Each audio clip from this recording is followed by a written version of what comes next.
This is 1,000 Mile Coffee. You're riding along with Jason and David. All right, on this particular trip, we've got a bunch of questions that my wife had pulled a couple of them for us off of the I don't know the name of the group, but it's like a Wives of Truck Drivers Facebook group, kind of like a little support group for wives, I reckon. I've never really looked at it, to be honest with you. It'd be kind of weird if you did. Right. And we've got there was a couple questions that like my aunt had asked me throughout the years as I was driving. I thought, you know what, this would be something good for the family, for family members of truckers that are getting into it, or their wives or significant others, something that they can kind of go into with a little bit of knowledge of what's going on as they start. So I've got a bunch of stuff here. This is probably going to be a pretty lengthy squirrel. How the hell do I try to lengthy? Say? There you go. A lengthy episode, which will probably devote into two episodes. All right, so number one, and these aren't in any particular order. I've just got them wrote down here. One of them is what kind of headsets do you use? As truck drivers, it's against the law for us to actually physically hold the phone to our ear. A lot of states have hands-free rules and stuff like that, and some don't. But either way, in the truck, you're not allowed to. You have to have some kind of a Bluetooth device. I recommend you want to make sure when you're looking for a headset that it has the noise canceling. Yeah, because the inside of a truck, you have a lot of rattling, you have a lot of noises, background noises. If you smoke, you got the window rolled down. Yeah, stuff you don't want get picked up while you're trying to carry on a conversation. So you want to get noise canceling headphones, right, or a noise canceling headset. I've used quite a few of them. I mean, any kind of Bluetooth headset will work. Even if it's just one of the little earpieces that just stick in your ear, or the ones that wrap around your neck with the earbuds that pull out. I've used a Road King. That was my first headset. It was a good one. The battery just didn't last on it. That's one. Well, and of course, it was several years old. It was given to me by a friend of ours. Yeah. Then I got a Blue Tiger. The Blue Tiger headset was probably the most comfortable headset I have ever wore. But alas, they had issues. The power button, I went through 3 in a year. Now, I only paid for one of them because they were still under its year warranty. Yeah, same here. It's something with the power button on mine. It's something with the power button. It wouldn't get where it wouldn't turn on. It just stopped working. You know, and that was how you turned the thing on. That's how you answered the phone. So it'd be useless. I called Blue Tiger. They always sent me a new one with no issue, but I just got tired of dealing with it. So the best headsets that I fully back and recommend is the Blue Parrot headsets. I've got the 450 right now that I use, and it's comfortable. I've had a couple Blue Parrot headsets. It's not what I don't currently have one. I'm running a Ram McNally one I picked up for fairly cheap, but I love the Blue Parrot headsets. The noise canceling is great. The batteries last for 2 to 3 days in between charges. Mm-hmm. And there's no problem. I could have the window rolled all the way down, arm hanging out, sitting here driving one hand relaxed, and you can still see. You don't hear any road noise from him. He'll ask me, hey man, do I need to roll my window up? No, I didn't even know you had it down. Yeah, that's one of you want to make sure the noise canceling on them is good. You are going to spend a little money on them. I mean, the headsets aren't going to be cheap. No, they're in the truck stops. They're right around the $150 mark. You're looking anywhere between $100 to $200 for a good quality headset. Yeah, but that's what I've got. I've got the Blue Parrot 450. Yes, the 450, and I've had it for almost 2 years now, and I'm not having any issues out of it. Well, some people tell me, put your mic down because the mic flips up and down. And when it is down and I got to move it around and it starts working, I think for 2 years of riding around rattling in a truck, I think it's about you've done. Gotten your money out of it. Oh yeah. I think it's about done. I just don't want to spend the money to buy another one. I don't blame you. Another question we have here is radar detectors and what kind of radar detectors. No, that is a big no. Radar detectors are illegal inside a commercial motor vehicle. Yep. Don't care what anybody says. The research we've done, radar detectors are not allowed inside a commercial motor vehicle. And so here's the thing, though. Even if they were, certain states don't allow them. I know for a fact Virginia, because I've gotten a ticket for having radar in my personal car in Virginia. Virginia don't allow radar detectors. So yeah, but radar detectors in a commercial vehicle is a no-no. So don't do that. I'm not certain. You did the research. Was it illegal in a CMV? Because Yes. it is okay. I never really looked into it. I've just always been told no, and I assumed it was because of the different states. From everything that I was able to find, everyone was basically saying no, they are illegal. You're not allowed to have inside a commercial motor vehicle. Okay, so that's a quick and simple boom. Another question was health insurance. How does health insurance work for truck drivers? This one, it's going to depend on your company. Most companies, a lot of your mega fleets, they're going to offer you health insurance. So I can't speak on what kind of health insurance they're going to offer you. You'll get health insurance through them. A lot of your smaller companies, your mom and pops, they might not offer health insurance. They might pay you on not pay you. I'm sorry. They might just give you a little money towards your health insurance. They might not. But in that case, you just got to go through your own. I would recommend going through Marketplace, as painful as that is, because you will have thousands upon thousands upon thousands of phone calls. Everybody's going to be calling you. I did it, and I'm still dealing with phone calls. That was 3 years ago. Now, we talked about this yesterday. I can't remember the technical term, but you said you have to make sure you get that plan. If you're going through your own insurance, you want to make sure that you get, or if you're going through it yourself, you want to make sure to get a PPO plan. Don't ask me what PPO stands for. I don't know. But what it basically is it allows you coverage throughout the continental 48 as a truck driver, to where, like, we live in North Carolina, as we've said in the past. If I have a North Carolina-based plan, like say I have Blue Cross Blue Shield of Wake Forest, or of North Carolina. Of North Carolina. There you go. Thank you. Blue Cross Blue Shield of North Carolina. That means I pretty much wherever I need to go in North Carolina, I'm going to be within network. But if I go out of the state, I'm out of network. They'll still cover me. The insurance will still work, but you're going to be paying higher premiums. You're going to be doing a lot more of the out-of-state costs. The out-of-network costs. Out-of-network, thank you. Yeah, so you want to make sure you get a PPO plan.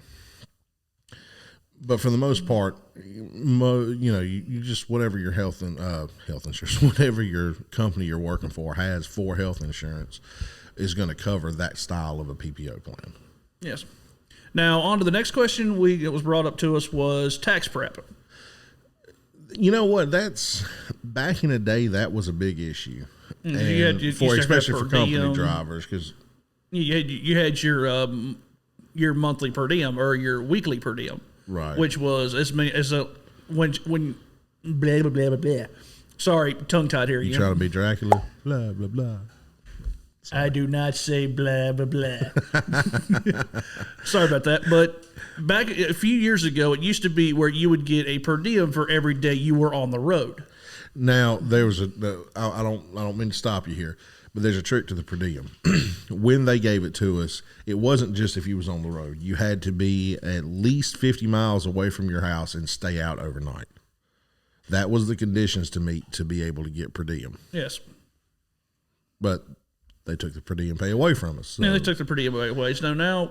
The best thing to say when it comes to tax prep is just basically just a reputable person. Yeah, pick the phone up, make a phone call. I'd let H&R Block do mine for many years. And there was a lady there who I think it was her husband used to be a truck driver. So she knew the ins and outs so she handled all the truck drivers that went to that H&R Block. But, a certified CPA will do it. If you're an owner operator, which I'm not, he's not, so I don't know what all the tax breaks are there. Tax breaks, deductions, but I would assume that most of that is no different than any other company, any other small business. I would assume. This is all assumption. I don't know. Exactly. So just pick up the phone, call and ask them. That's the easiest. Hey, I'm a truck driver. Y'all handle me? Yeah, we got you. Come on in. Okay. Next one is Google reviews on companies. If you're looking to go to that company, or you're looking. This goes into if you're looking for your first job, what company do you want to go to? Here's the thing on that. Google's going to give you reviews. If you Google the company name, it should have a review rating and where people go in and type in reviews, obviously. But I take those with a massive grain of salt because you don't know what experiences, what was going on. To me, the best thing to do is just to go ask the driver of the company. If I want to, I'm thinking about going to work for JB Hunt, for instance. I'm just throwing them out there. I would go to that driver that works there and ask multiple drivers questions. How do you like it? How is it here? What is this like? What's pay like? What's this? Because I feel like that's going to give you more information than a Google review.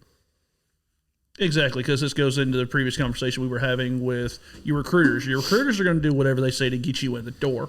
Your best review you're going to get is to talk to fellow drivers, talk to your fellow man. There's where you're going to get your most straightforward and blunt answers. They're not going to sit there and try to put all the glitter and shiny stuff all over it. Shiny. But you're going to just...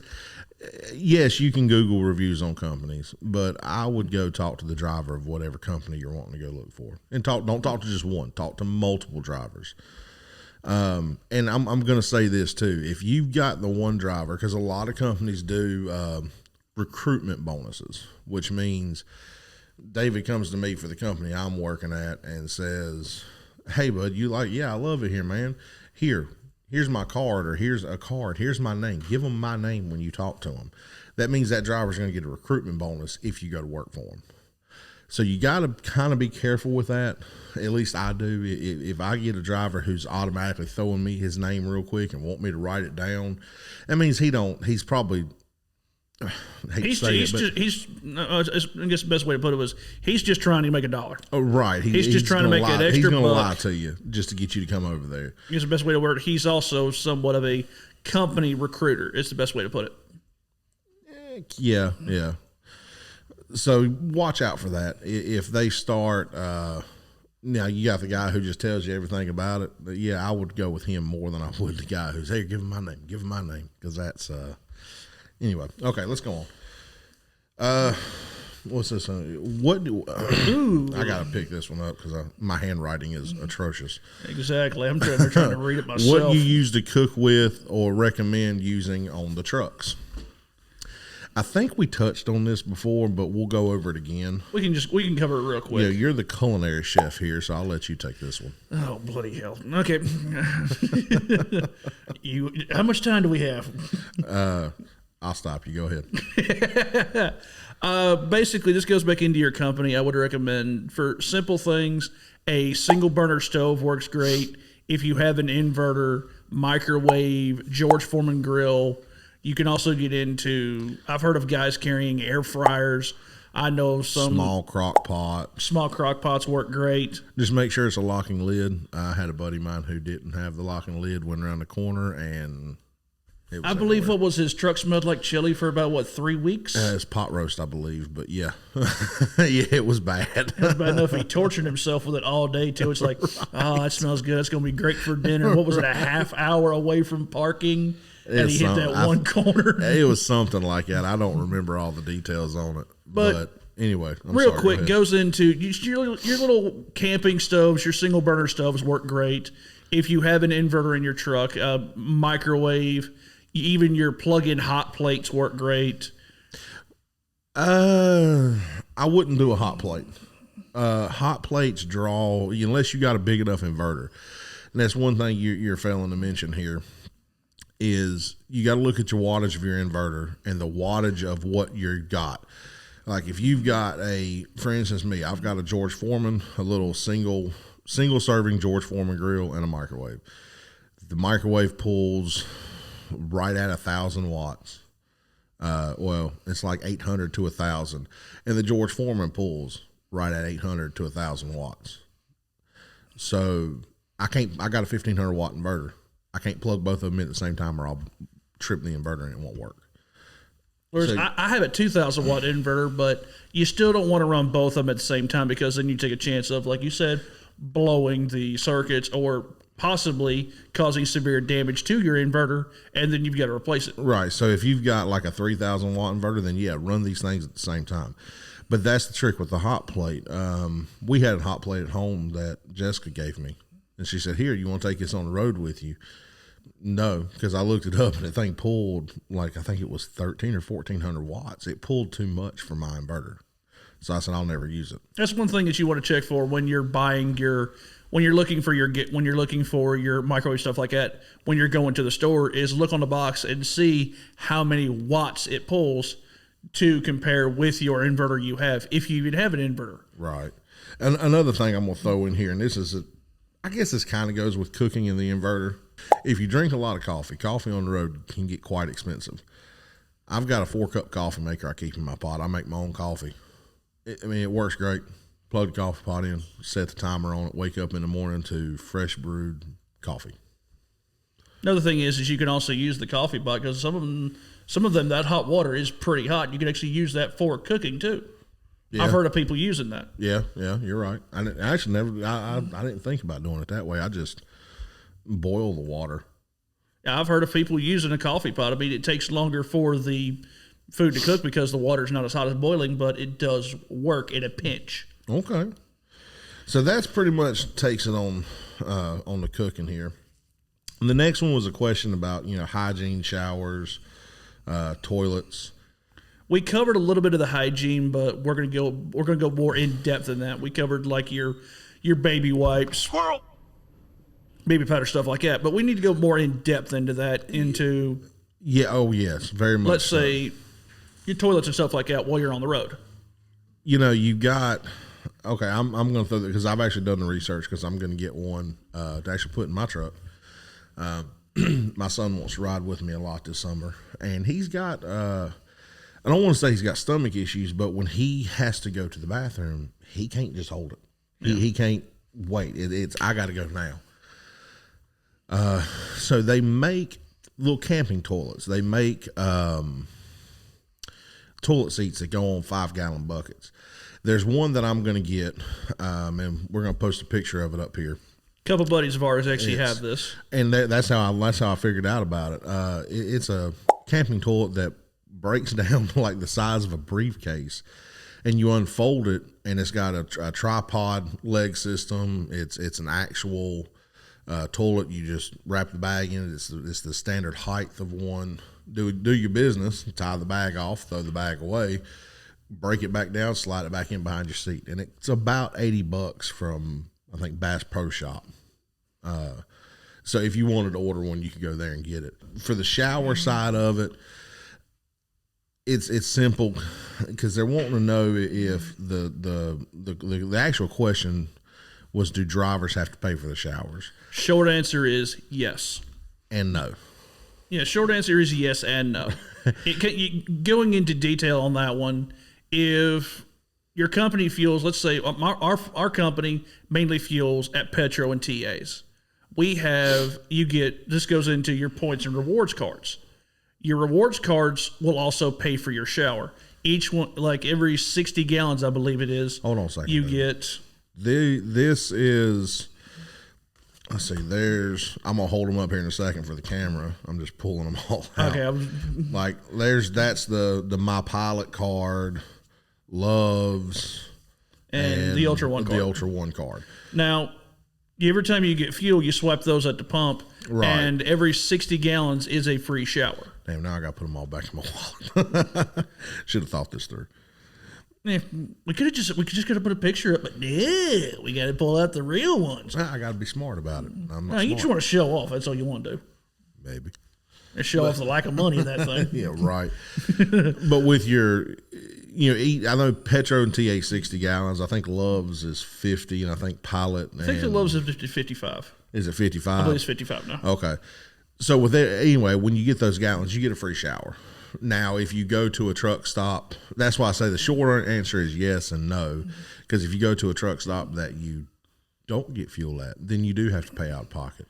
And your showers can range anywhere between At your smaller mom and pop shops, I've seen showers cost $5, just $5-6, but you get into, I want to say it's TA for a shower is $14. Yep. Your Pilot is $12, and I think Loves are $13. Yeah, Loves are $13. Something I think it's around that. So you're gonna have to pay out of pocket for it. Yeah. Now we're gonna touch on the hygiene, and this is we need to back up here. If you go to a small mom and pop shower, and a lot of things, your showers on a lot of the turnpikes, they have showers, and they don't charge you at all for them. Like if you stop at a service plaza, but you have to supply your own towels. And some of your smaller mom and pops, you have to supply your own towels. So always carry a couple extra towels with you just in case you come across that. Yeah, I've actually run into scenarios like that when I was at a Flying Hook one night, and the reason why they had already sold showers, but the reason why they couldn't give showers to anybody was they'd ran out of dry towels. All their towels were in the dryer, so they had about 5-6 guys. We were all waiting around for showers, and they said, "I'm sorry, people, we're waiting for towels." And that's when me and a couple other drivers said, "We got towels in our truck. Can we just go get our own towels and then we can get a shower?" "Yeah, sure, go ahead." See you. Let's go. Me and the 3 other drivers, we walked out to our trucks, got our towels, and we went in the showers. The other guys who didn't have towels, they were waiting. They had to wait, unfortunately. Yeah, I always carry extra towels with you. Just like that's a perfect scenario. Yeah. So on hygiene, and this one is very important to me. I think I said this in another video. I'm pretty sure I did, and I'm going to say it again. Wear shower shoes. 99-cent pair of flip-flops from Walmart. Wear need to get shower shoes. You don't know who's been in there. And they clean the showers every time after somebody uses them. But a lot of times they rush. They don't clean them properly. You're going to get athlete's foot. It's going to happen. It's that simple. I got it. Oh, well, I've dealt with athlete's foot before. Not a big deal. That athlete's foot where I wasn't treating it properly with the proper creams, got another fungus in there, which caused me to have cellulitis, and I almost lost my right leg because of it. All because I didn't want to wear shoes in the shower. I don't want to spend the money. I don't care. They're 99 cents. Buy them. Yeah. It's that simple. Make sure, please make sure you wear shower shoes. That is, I can't stress how important that is. And this also goes into, after you're done with your shower, don't leave the room look complete bloody mess. Don't sit there and just leave the towels all over the floor. I mean, yes, the person's job is to come in and clean up after it, but ladies and gentlemen, I'm going to bring into both of them here. You are grown adults. Act like it. You don't sit there and leave it scattered the whole everything. Don't sit there and leave your turds floating in the dang toilet. I normally just ball my towels up. Ball the towels up. Ball the towels up. Leave them in a corner. Just don't leave the room looking like a bloody mess. You were raised better than this. Right. You're an adult. Okay, so we're going to go on here because we can go on this forever and a day. Oh, yes. Another question that they asked us here is drivers provided phones or the companies provide phones. Most of your drivers provide their own cell phones today. The companies don't do it. And in an emergency situation, how do they get in touch with you? If something's going on, let's say you've called him and he might be outside the truck or she might be outside the truck loading and you just can't get in touch with them. Call the company, call their dispatcher, make sure that you have their number. So, I mean, my wife has Enrique's number. If she couldn't get in touch with me, which is my boss, she would call him and he can look it up and say, okay, he's here. And they'll try to get in touch with you. If they can't get in touch with you, then they'll end up calling the local law enforcement and do a goodwill call where they go out, or a will call, whatever they call it, to go out and check on you, make sure you're safe and okay. That's worst case scenario. But nice thing, some companies, what they can do is, that's the one good thing about having the ELDs is that ELD will pinpoint where that truck is. So if they can pinpoint the truck, say, oh, he's rolling down I-75, they can say, oh, he's good. He's just rolling down I-75. Something might be going on. Right. Which actually goes into, I know, a topic you brought up yesterday, an app we have. This was an app we got a while back after a buddy of ours had a serious accident. We actually had that before the accident. His first one. Diabetic. Okay. This goes into an app we have called Life 360. Mm-hmm. We call it the Stalker App. It's called the Stalker App because it is scary how accurate this thing is. But it's very accurate. We use it to communicate. We use it for some of our drivers. Let's say if you're rolling at 4 a.m. and it's like, I don't know if anyone else is driving because everybody has different work schedules with driving. Yeah. Now, and here's the good thing, not just that, but like a lot of times my wife will call me and I don't answer the phone because I don't hear it. I'm already on the phone with my boss talking to dispatch, or I'm on the phone with one of my buddies who I hadn't talked to in a while. I'll call you back.